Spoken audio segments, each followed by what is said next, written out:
you see what everybody wants from you?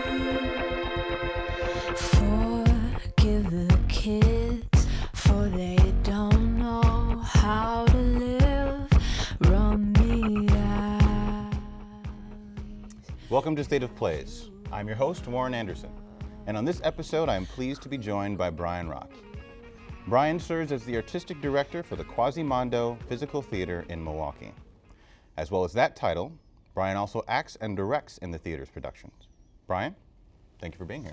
Thank you for having me, Warren. Well, let's get right into it. At what age did you decide you wanted to get into acting? I went into acting into theater in high school. Okay. It was, I studied art and theater, and I did several plays. I actually had a scholarship to go to do theater in high school, and that was around when the bug kind of bit, I suppose, around then.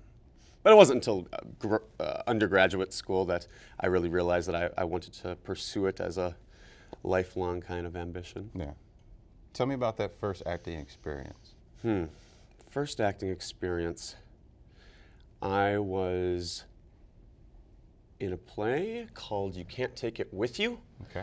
And it's kind of an old chestnut of a comedy. There was a movie version with Jimmy Stewart, and I was a freshman, and I was playing this leading kind of romance type role, and it was a great amount of fun. Yeah. I guess, but I was completely out of my element. I was with all of these other seniors, and I didn't know really, where my place was at all yet. But yeah, it was good. So somewhat intimidating, but then you kind of warmed up to it.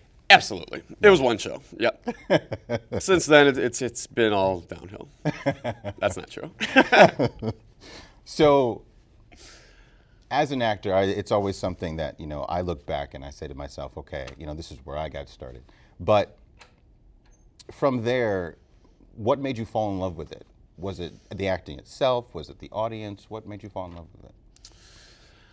I guess throughout time, it became more about a live expression, like a physical manifestation of art, on stage that was interactive upon the audience. So yes, it does tie back to an audience. I also studied art for a while, and I almost ended up pursuing visual arts, but at some point I made the choice to go into theater for that reason. The fact that it is interactive between the performers and the audience. Right. Yeah. Now, do you prefer to have larger on-stage performances? Do you like smaller venues, more intimate venues? What do you prefer? I like both. Yeah. It depends on the type of show, that we're working on. Yeah. Our studio now, it can fit, depending on the show and how we set up the space, in between 40 and maybe 60 people. Okay. But I love giant houses too. I love like traditional proscenium, stages with, 30-foot ceilings and curtains and everything. I'd love to work on a project on a large scale. Right. Mm-hmm. All right. So now you've actually done training all over the world, from what I've heard. Mm-hmm. Where have you studied? I went to undergraduate here in the United States. Okay. At University of Wisconsin Parkside, okay. Kenosha. All right. And while I was there, I ended up spending a semester abroad at the Moscow Art Theater. Oh, wow. So it was a really interesting program through the O'Neill Theater, and I spent 3 months there, studying acting and movement and various specifically Russian skills. Okay. From the Stanislavski and Meyerhold School. But since then I've, what else did I do? I went to graduate school in Italy.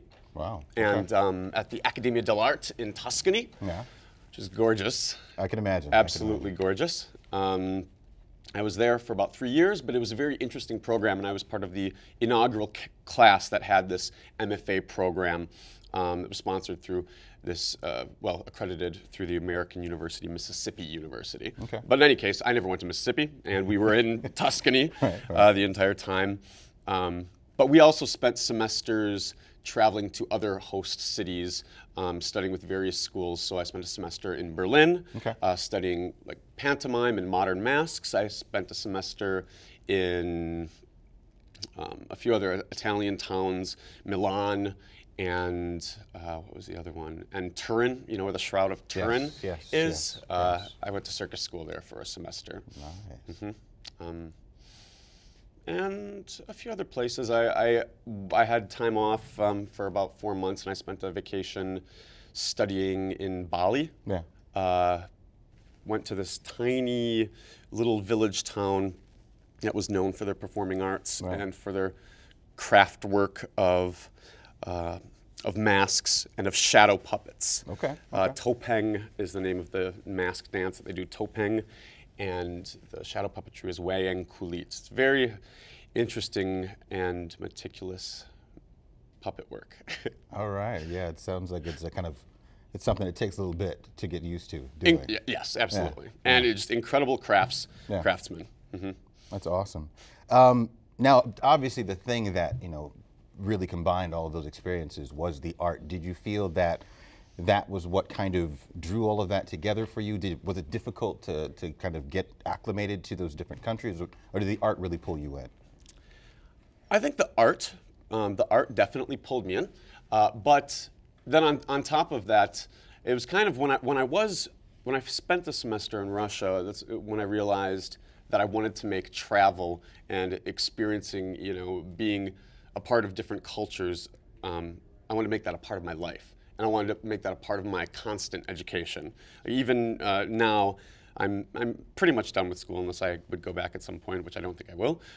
But last summer, I went to Denmark, and I did a 3-week workshop there with a group called the Oden Teatret, led by Eugenio Barba.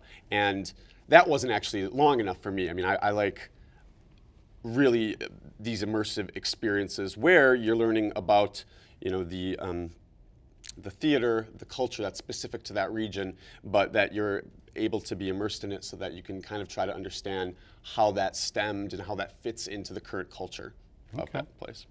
Very cool. All right, well, we're going to change gears here for a moment. At this point, Brian and Quasimodo, there's a show that they're doing called Robot Cabaret. Yes, right? Yes. And it features a very large and diverse cast. It's also co-directed by Brian. And now we're going to take a step away from the studio for a few minutes and learn more about the show from its very talented cast. I'm Rebecca Lucas. I play Showbot 2,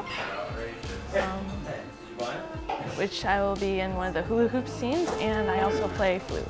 My name is Ben Yella. I am one of the bastards. It slaps anyone who laughs. He brings the robot home and says to his son, "Son, where have you been today?" My name is Annetta Martin. I play Showbot #1 and Marilyn Monroe-bot. I am Michael Guthrie, and I am co-director as well as cast in the role of Mick the MC for Robot Cabaret. Please welcome the heartbeat of our establishment. I'm Tom Colley, and I play the Mop Bot in Robot Cabaret and also Elvis Bot.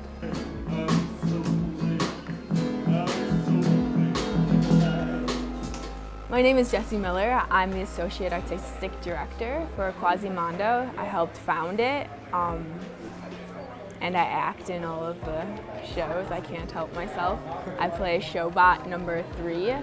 One of my main jobs for Quasimodo is to ensure the artistic integrity of every piece. So I have a hand from like the conception, I help cast. The initial concept of Robot Cabaret was kind of Brian and Jesse's conception of a cabaret made by robots for humans, and that was really all we started with.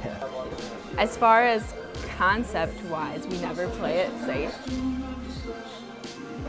We always push the boundaries. Again, with nothing more than the title and, you know, kind of the tagline, you know, a cabaret made by robots for humans. We didn't know like what the beginning or end was going to be. My role as director was more or less in the beginning of the process. Part of what I was doing was developing helping to develop the material using improvisational games, and you know, introducing those games and working the actors through the different exercises. So once the show got set, it was you know, I took more of an actor role. Very free-forming theater group, and I love it.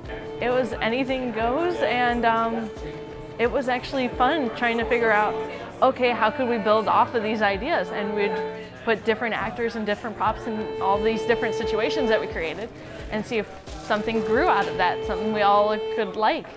I've done devised shows before. I've never done them this way, where improvisation is the harbinger of the show.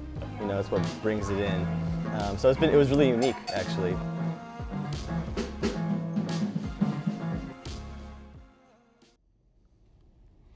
Brian, I'd have to say what impressed me the most is how enthusiastic everyone seems to be in the cast. I mean, that must be awesome. It seems like they know they're working on something really special. How is it directing those guys? What's incredible are the people that we work with in our company. It's been utterly breathtaking with the amount of talent that's come, you know, that I've come into contact with and I've had the pleasure of working with since we started this company. And we began this company just about less than a year ago. And we just seem to be meeting, you know, more and more amazing, talented, hardworking artists within the community. And Robot Cabaret is no exception. That we just have very talented, very committed, passionate artists. Yeah. Tell me a little more about the cast. I mean, how did you meet everyone, and how important are they in how you built the show? Incredibly important. Absolutely incredibly important, because, I mean, with this particular show, and a lot of people don't really seem to know or realize this that have seen the show, but as, I don't know if they said it in the video or not, but we began with nothing as a premise that we wanted this to be a completely devised show. Yeah. Not that I wrote a script out or a couple of us worked on a script ahead of time. No. You know, what this show was also about the process for us, to take a group of individuals, different artists, to sit down, have some discussions, you know, based off of the general theme of a robot cabaret and science fiction in the future, man versus technology, things like that. Right. But from a couple bare minimum themes and discussion and movement and improvisational games to generate a show. Right. And they did that. Yeah. Wonderfully and beautifully. We probably generated enough good material that we could have made 3 different shows. Wow. You know, but we had to cut and take the things that we liked the most, and based off of that, then we saw what we had, and we discovered certain threads that we could weave in between these different scenes that we've made. But every actor, everyone involved, the design team as well, you know, put their blood and sweat, you know, into this show, like their talents as well. We also, for rehearsals, I gave different projects weekly, like draw a robot, you know, come up with a robot. Some people came up with like 4 different robots, and they came in with illustrations, and then we acted out, you know, how that robot would function, or we tried to make it with boxes. Everyone made robot costumes for the show. I asked them to write robot stories or robot fairy tales from like perspective of robots. So, you know, they had an awful lot to do with the show that audiences will see. Right, and it seems like a very joint creative process. What are the challenges with that? I know a lot of times you kind of the toughest part is taking stuff out, but what are the challenges when it comes to directing an improv show? The challenges are incredible as well. It's we had 6 weeks. Right. We had 6 weeks Wow. to do this. Yeah. And by the time we went through all these exercises and found out what we liked, then we had to try to put a script together. Right. You know, even though certain scenes in it are still slightly improvised, Right. but then we had to put a script together, assign all the roles, and rehearse that to a point of fineness. Right. And it's an incredibly challenging process. Right. I mean, to do all of that under a limited time frame, like 6 weeks. I mean, this type of work, when people develop shows in this method, can and do take months. Right. You know, I mean, people could work on a devised show like this for 6 months. Right, right.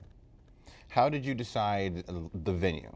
I mean, obviously you came up with the concept, Right. you guys started putting it together. Mm-hmm. Who you wanted to see it, where you wanted them to see it, how did you come up with that idea, the venue? Mm-hmm.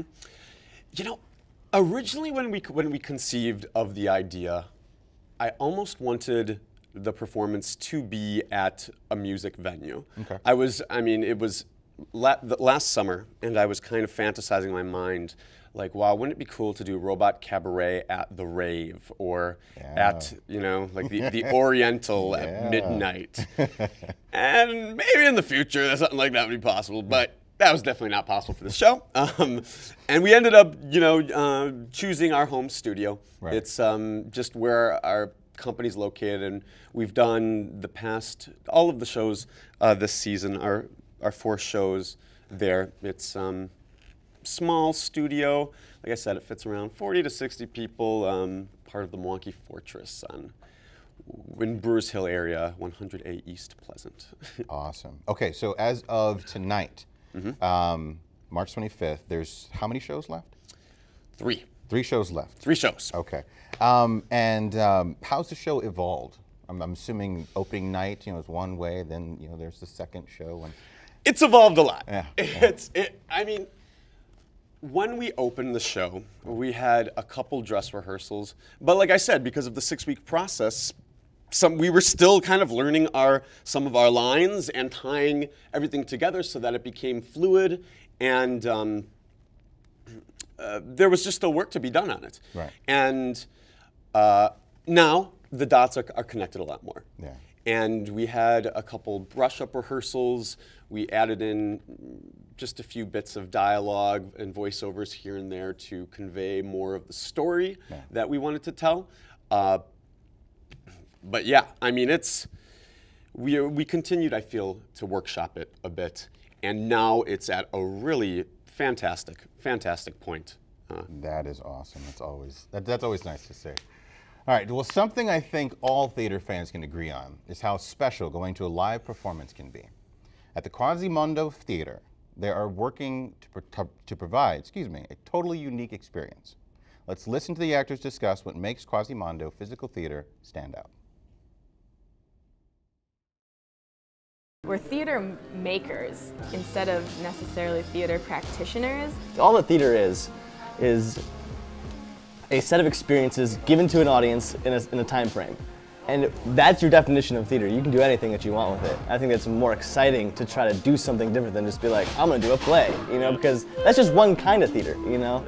Well, physical theater is similar to musical theater in that it often incorporates music and dance, but it tends to lean toward more expressionism. Because we don't even want to like show a feeling or emotion. We want to embody it more. We're gonna do the show that we want to do, and if you come and you don't like it, that's your problem.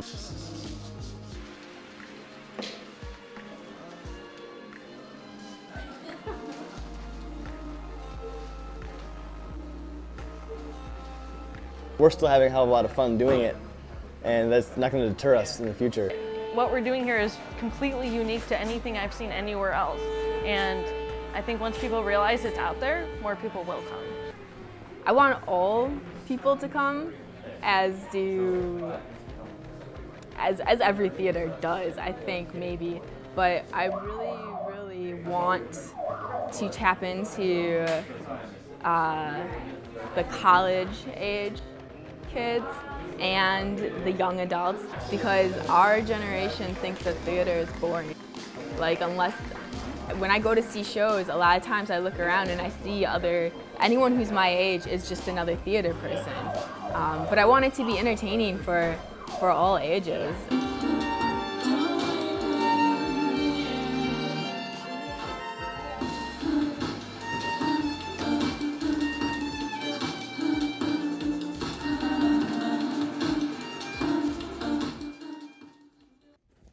I think it's always fun to get the perspective of the actors, of the show and what they're working on. Now, a moment ago, we heard from Ben Yella. He had an interesting subject. How important is it for you guys when it comes to your audience versus your creative process and the show you're putting on? That's a good question. In one respect, I'm not all that concerned with exactly what the audience, I'm not concerned with appeasing any particular audience or anyone. Right. But I mean, I guess I am concerned with creating theater that is challenging, that is challenging, but also entertaining. And challenging and provocative to the audience as well as the performers. Right. So I think, what Ben said, something to the extent of not caring at all. That isn't exactly it, but at the same time, we are going to tell the stories, that we want to tell. Right. And, hopefully there is an audience out there for that to enjoy it the way that we do. Right, right. I think for most artistic people, actors, it's being true to the material, but also being true to what it is you're trying to get across to your audience. Yeah. Is that the same way it is for you guys, Wendy?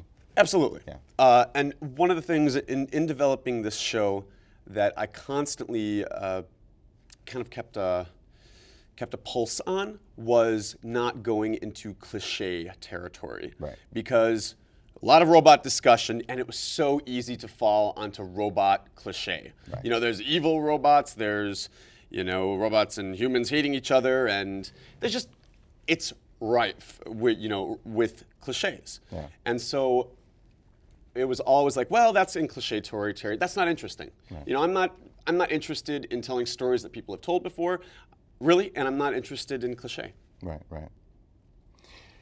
Let me ask you this. How do you think the Milwaukee audience has responded to the productions that you guys are putting on right now and probably will in the future as well? I think they've responded quite positively so far. Right. I wondered myself that before I produced anything here. And we started Quasimodo about a year ago after I came back from graduate school. And the first show we did was very abstract. It was different vignettes that were pretty much unrelated, but there was some ties, and I wondered, what would happen, because our material is not normal, and it doesn't tell clear-cut stories or follow a linear plot. That's not the type of work we do, but audiences have seemed to really enjoy what we've been doing so far. Right. How does our audience differ from, say, when you were in Russia or Italy and performing over there? I mean, I'm sure it is different to some extent, but is the same appreciation there? Do you find it more challenging? Yeah, I think that's kind of what we're doing here a little bit, is cultivating audiences for work, right. Like this. When I was in Russia and other places, that's when I was exposed to these different physical theater traditions and performance groups from other countries, utilizing different styles of physical theater as it is. And so they do have a much broader tradition in that respect in certain European countries. But I see no reason that Milwaukee should be any different from those places. given a little nudging here and there. A little coercing, never hurt anyone. Exactly, exactly. So is Milwaukee going to be the permanent home for Quasimodo, or do you guys see expanding or maybe traveling, touring? Milwaukee is our permanent home. Okay. Yes, absolutely. Okay. I've set out, to work with the Quasimodo here within my head for X amount of time. However, I do absolutely want to tour. I think it's important, that we get our work to be seen, in other cities, in the United States, possibly internationally as well. I'm not sure. I have a couple connections, and we just have to work on financing things like tours to festivals. But in time. In time. Well, I certainly look forward to that being a reality for you guys. I'm enjoying what you guys are doing. I would like to thank you for being here, Brian. Thank you for having me. Appreciate it. Absolutely. And we'd like to thank all of you for tuning in at home. You've been watching State of Plays. Have a great night.